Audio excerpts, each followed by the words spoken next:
최근 북한에 있던 도발 위협에 4월 총선 앞두고 신북풍론이 나오고 있습니다. 얼마 전에 총선 출사표를 던지셨죠. 정동영 전 통일부 장관과 전국 현안 또 대북 이슈까지 말씀 나눠보겠습니다. 안녕하십니까? 네, 안녕하세요. 박 변호사님. 네. 자, 선거사무소 개소식 열었는데 총선 준비가 잘 되고 있습니까? 예. 오늘 사실 YTN 방송국에 직접 출연해야 하는데 네.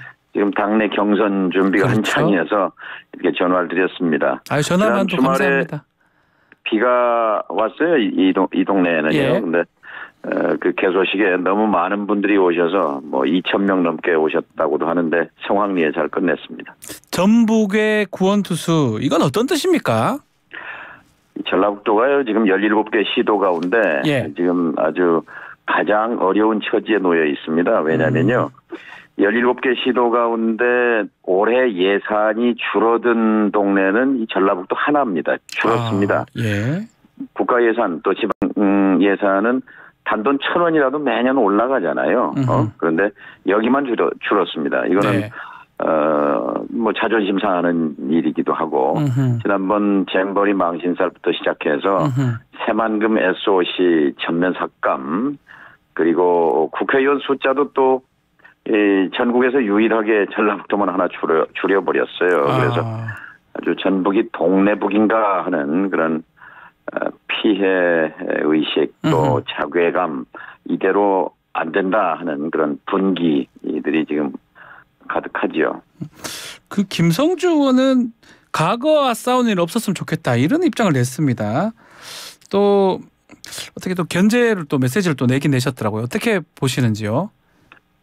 글쎄요. 과거와 싸우는 일이라는 게 뭘 의미하는지 모르겠습니다만 예. 지금 윤석열 정권은 현재 권력이고 현실 권력입니다.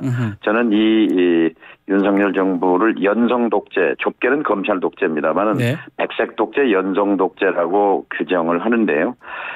이 정권을 저는 합법적으로 조기에 종식시킬 수 있는 기회가 이번 총선이라고 생각합니다. 무슨 말씀이냐면 윤석열 대통령 정당을 국민의힘이죠. 네. 100석 미만으로 떨어뜨리면 언제라도 윤석열 정부의 조기 종식은 가능합니다. 헌법과 법률 위반 사례가 명백하면 네. 그건 국회에 합법적으로 헌법이 보장하고 있는 탄핵권을 발동할 수 있는 거거든요. 그리고 더 중요한 것은 이 나라의 주인이 일개 대통령 개인이 아닙니다. 이 나라의 주인이 국민이라는 건 이미 우리가 체험했고 또 확인했고 또 우리 국민이 다 그런 마음속에 자부심을 가지고 이번 총선을 임하고 있다고 보기 때문에 네. 이 정권과 맞서 강력하게 싸우는 것 이것이 지금 적어도 광주 전주 네. 호남 민심이라고 생각합니다. 탄핵까지 지금 말씀을 하시는 거네요. 그러니까 이 정권을 조기에 끌어내리는 것이 이 지역의 이익이고 전국의 이익이다. 전라북도의 이익일 뿐만 아니라 대한민국 전체 전국의 이익이다. 국가의 이익이다. 이런 민심이라고 저는 생각합니다. 저는 이것을 대변하고 있습니다. 자, 현역은 그래도 이제 김성주 의원입니다. 전주병이죠. 예. 경선에서 붙으면 어떻게 좀 불리한 점이 현역에 비해서 많은 거 아닙니까? 어떻게 극복을 하는 겁니까? 뭐 구조는 이제 권리당원 50%니까 네. 그건 불리한 구조죠. 그러나 바람을 이길 민심을 이길 조직은 없습니다. 지금 광주, 전주, 이 전라남북도, 광주에 불고 있는 호남에 불고 있는 바람은요. 네. 호남 정치의 실종으로부터 다시 호남 정치의 목소리를 되살려라 하는 겁니다. 중앙 정치에서 전혀 힘을 못 쓰고 목소리를 못 내는 이 현역 정치인들에 대한 불만이 그만큼 크다고 볼 수 있죠. 지금 그럼에도 불구하고 뭐 죄송하지만 올드보이라고 이렇게 얘기를 하더라고요. 뭐 언론에서는 올드보이들이 출마 선언을 계속 하고 있는 부분 그만큼 정치 상황이 어렵다 이렇게 해석을 하면 됩니까? 오히려 한국 정치에는 네. 오비가 너무 적다 이렇게 볼 수 있죠. 의회 민주주의가 오래된 나라들 선진 정치 하는 나라들 영국, 프랑스, 독일, 미국, 네덜란드라든지 스위스, 스웨덴 네. 이런 나라들은 오비 정치인들이 많은 나라입니다. 경륜과 경험과 지혜가 있기 때문에 의회 정치에 품격이 있는 거죠. 네. 예를 들어서 지금 어떤 기업에 회사 직원을 몇 년에 절반 이상씩 물갈이를 한다고 보면 그 회사가 돌아가겠습니까? 또 군대로 치면 몇 년에 한 번씩 병력을 절반씩 다 물갈이한다. 신병으로. 이런 전투력이 생기겠습니까? 국회는 노장청 조화가 필요하고 가장 시급한 것은 바닥에 떨어진 국민의 신뢰를 다시 세우는 것인데요. 그 전제 조건이 품격을 살려야 하고 정치를 되살려야 하는 거죠. 지금 정치가 있습니까? 그래야 국민이 편한 거죠.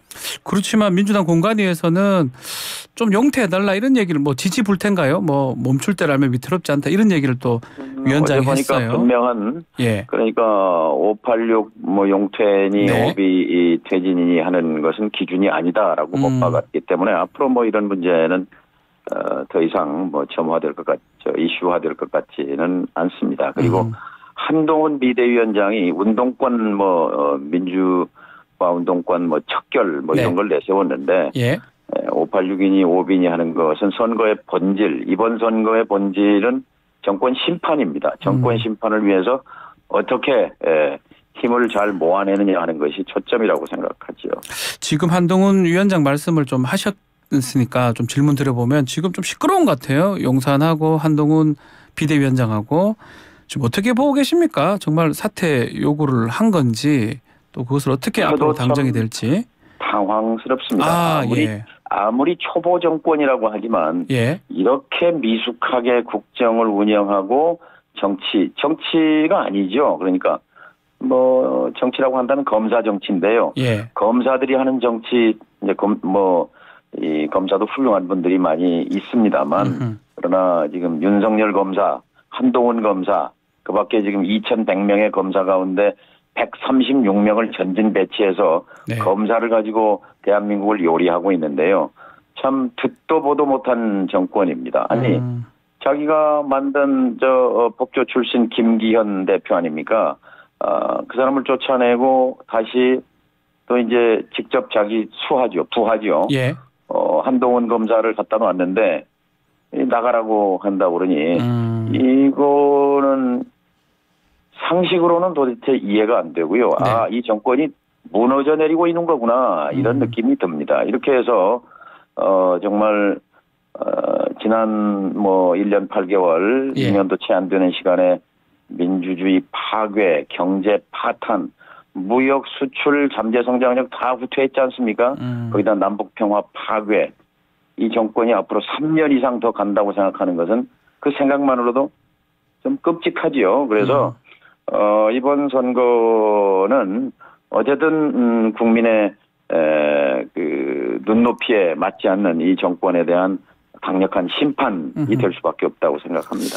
자, 그렇다면 이제 야권에서도 제3지대가 좀 눈에 띄는데요. 이낙연 전 대표 내년 총선 출마해야 된다 이런 얘기도 나오는 것 같습니다. 어떻게 해야 된다고 보시는지요? 정치는 자기 중심성이 강하지요. 하지만 중요한 건 결정권은 국민 눈높이란 말을 제가 자주 씁니다만 우리 국민들 눈높이에 맞느냐는 거죠. 그러니까 정치학자들은 이번 선거가 중대 선거다 이렇게 규정합니다. 크리티컬 일렉션. 중대 선거. 무슨 말이냐면은 이 역사의 방향이 바뀌는 선거다라고 보는 겁니다. 이 흡사 87년 6월 항쟁으로 군사 독재를 이제 물리치고 그 대선이 있었는데 대선에서 민주 세력이 패배했어요. 근데 그 다음 총선에서 88년 총선에서 여소야대를 만들어내 가지고 야권 승리로 이제 DJYS 정권의 길을 열었거든요. 똑같습니다. 이번에 국민의 1,700만 촛불로 박근혜 정권을 퇴출했는데 5년 만에 정권을 뺏기는 상황이 생겼어요. 근데 이번 총선에서 다시 민주 세력의 야권의 압도적인 승리로 이 정권 교체의 길을 여는 그런 이제 분수령이거든요. 그래서 중대선거라고 하는 것인데 이낙연 신당의 출연은 걸림돌인 거지요. 아, 그러니까 그런 중대 선거라는 국면에서 예. 여기에 힘을 보태는 것이 아니라 그리고 이낙연 전 대표는 본인의 걸어온 길로 봐서 이래서는 안 된다고 생각합니다. 그 이전 대표 이낙연 전 대표가 호남에서는 좀 호응이 좀 있습니까? 호남은 어떻습니까? 호남에서 호응이 아니라 호남에서는 분노의 대상이라고 볼 수 있습니다. 분노입니까? 아니 이 정권을 심판해야 하는데 예. 힘을 보태기는커녕 힘을 빼는 일에 대해서 예. 아마 이낙연 대표가 쉽게 전주나 광주에 내려오지 못할 겁니다. 아마 민심의 이 차가운 온도를 본인도 아마 느끼고 있으리라고 생각합니다. 이석현 그 부의장 이낙연 전 대표 측근인데 호남 민심이 어머니의 마음 같다 이렇게 얘기하면서 조금 긍정적으로 말씀을 하시더라고요. 어머니는 결국 품어주지 않느냐. 이 부분은 어떻게 봐야 됩니까?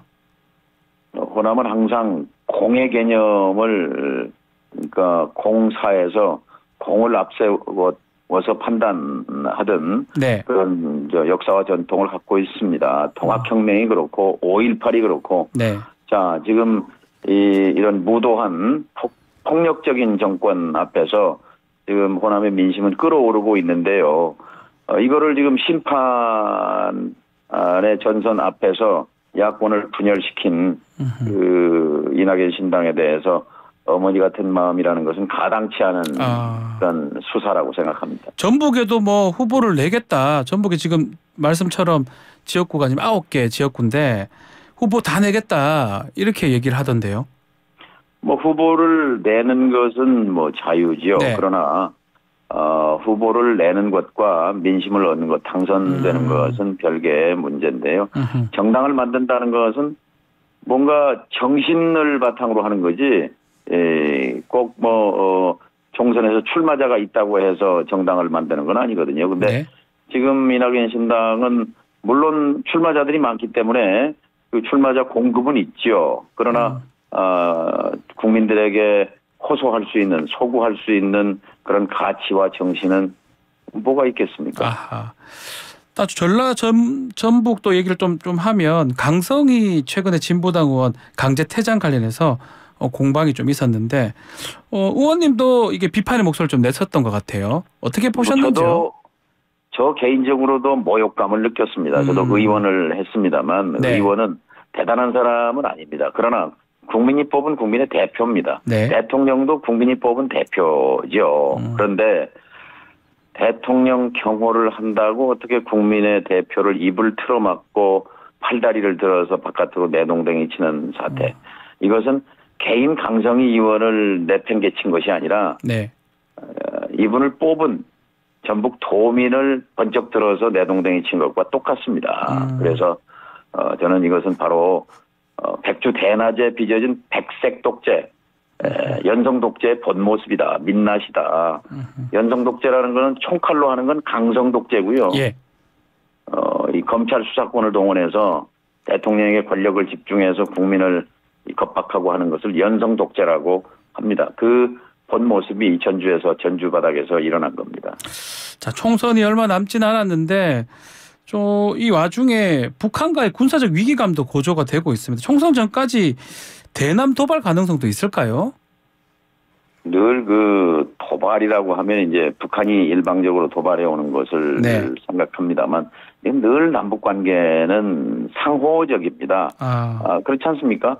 이에는 이, 눈에는 눈 이렇게 맞서는 것인데 이제 누가 먼저 했느냐 하는 공방은 늘 있는 건데요. 네. 사실 총선 국면에서 이 남북 충돌 문제에서 걱정은 북한 문제를 국내 정치에 지금 철저하게 이용하는 이 정권의 성향, 속성이 지금 걱정이죠. 만일 우발적 충돌, 국지적 충돌이라도 생긴다면 이것을 몇 배 더 큰 보복으로 공격을 해서 판을 키우고 마침내 북한 붕괴까지 밀어붙일 수 있다. 이런 망상이 정권 내부에 있는 것 같아요. 이건 어마어마한 오판입니다. 아마 윤 정권이 이렇게 큰 소리치는 이 말폭탄의 배경에는 미국의 군사력을 믿고 또 미국의 핵 전략 무기를 믿고 하는 그런 것 같습니다만 네. 지금 상대는 북은 이 휴전선에 수천 문의 서울을 향한 수도권을 향한 장사정포가 포진돼 있고 이미 핵탄두를 60개 이상이나 보유한 핵무력 국가입니다. 네. 이 현실을 눈 감고 이렇게 치킨 게임이기도 하지요. 그러니까 정권 종말을 할 수 있도록 뭐 압도적 대응을 하겠다 등등 뭐 이런 건들기만 해봐라 이런 대응은 이 자칫 전쟁 자체는 절대 악이잖아요. 네. 이 국지 충돌이라도 일어나서 이것이 확전돼서 인류 역사상 최초로 핵전쟁으로 이어지는 그 위험도 있다는 이 실존적 위험, 실질적 위협을 정권 담당자들이 눈 감고 있는 것이 정말 위험하다고 생각합니다. 아하. 자, 그렇지만 또 이 와중에 이재명 대표의 우리 북한 발언 이게 국민의힘이나 여권 입장에서는 안보 망언이다. 사과를 촉구를 했는데 이재명 대표의 발언은 어떻게 봐야 됩니까? 트집 잡기죠. 제가 우리 YTN 그런다고 또 다 우리 그냥 말할 때 하는 거하고 똑같죠. 우리라고 붙이는 건. 예.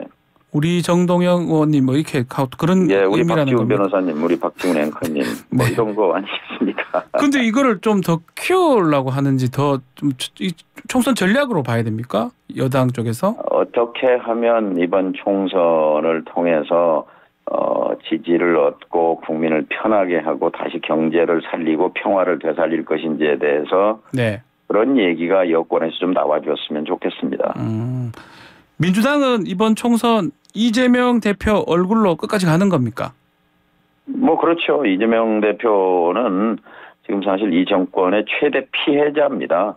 국민의 세금으로 월급 받는 검사를 80명을 2년 넘게 투입해서 수백 차례 압수수색, 검찰 소환, 체포영장 등등 이런 사례가 세계 정치사에 어디 있습니까? 정적 죽이기도 유분수지요. 그런데 거기에 휘말려서 뭐 사법 리스크니 어쩌니 하고 이 대표를 흔드는 것 자체가 저는 이 연성 독재, 백색 독재 거대한 숲을 보지 못하고 네. 바람에 흔들리는 나뭇가지를 보는 격이라고 생각합니다. 그러니까 이 듣도 보도 못한 정권 심판을 위해서 이재명 대표가 전면에 서는 것은 맞다고 생각합니다. 알겠습니다. 자, 오늘 말씀 여기까지 듣겠습니다. 감사합니다. 예, 감사합니다.